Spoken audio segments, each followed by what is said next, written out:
everyone. Welcome back to our channel. This is Juhi Patel and I am associated with Winnie Immigrations as an immigration advisor. In today's video, we are going to discuss the difference between Canada and Australia immigration.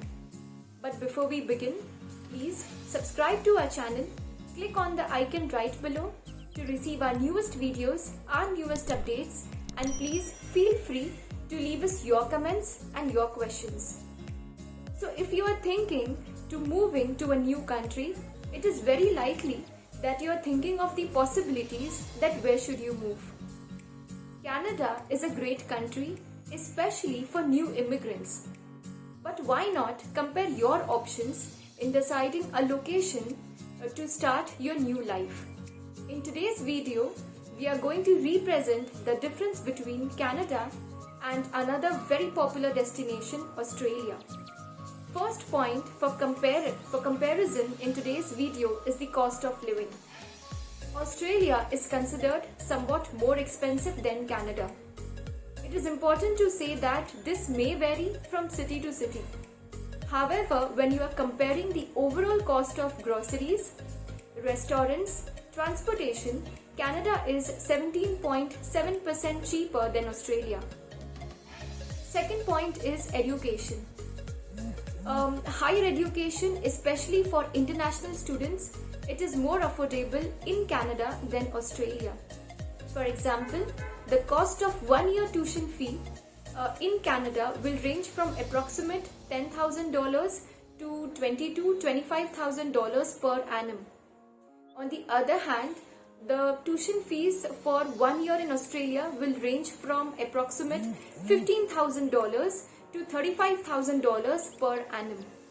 Therefore, the fees charged by Australia is slightly higher in comparison with Canada. The third point is healthcare.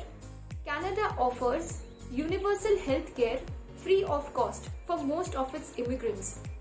Most of them, even including the temporary ones, that is those people who are on their study or work permits, for example. Of course, the provinces, each and every provinces has its own eligibility criteria regarding the access to medical services. Even services that are not included, for example, dental services or any other specializations in Canada, it is more cheaper in comparison with Australia. Australia, on the other hand, also offers a very good medical healthcare system free of cost for its permanent residents or Australian citizens. However, many Australians prefer to pay an extended half insurance to cover the additional services like dental services or any other specializations. The fourth point in today's video is immigration. No doubt, immigrating to Canada is easier than immigrating to Australia, especially when we take into consideration the recent news from the Government of Canada regarding the immigration target in the next 3 years. Overall, Canada offers several streams for immigration and has more occupation and demand list. A candidate can migrate to Canada through the 40+ programs that the country offers.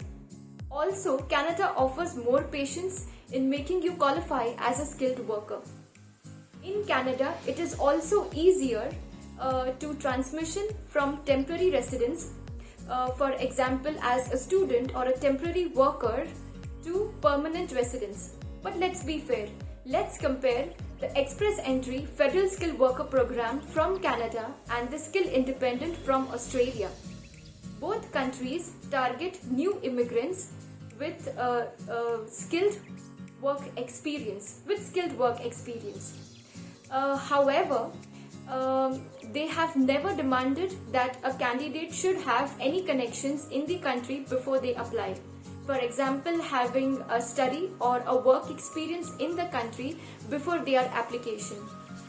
Canada has a tremendous advantage, demonstrate a tremendous advantage in terms of processing time and the cost of immigration.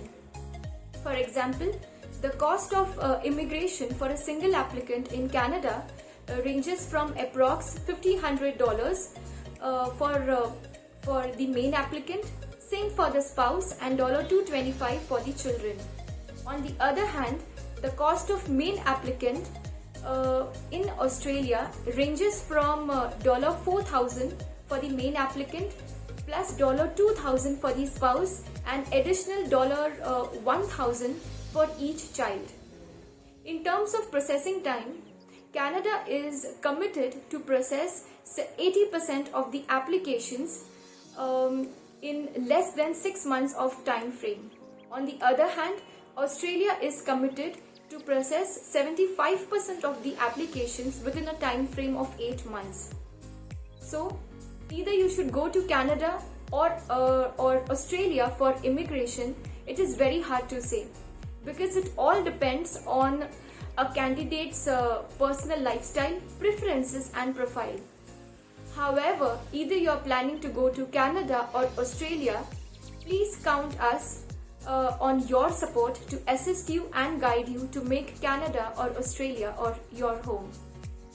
I hope I was very informative in passing out the information. If you have any queries, please do contact us.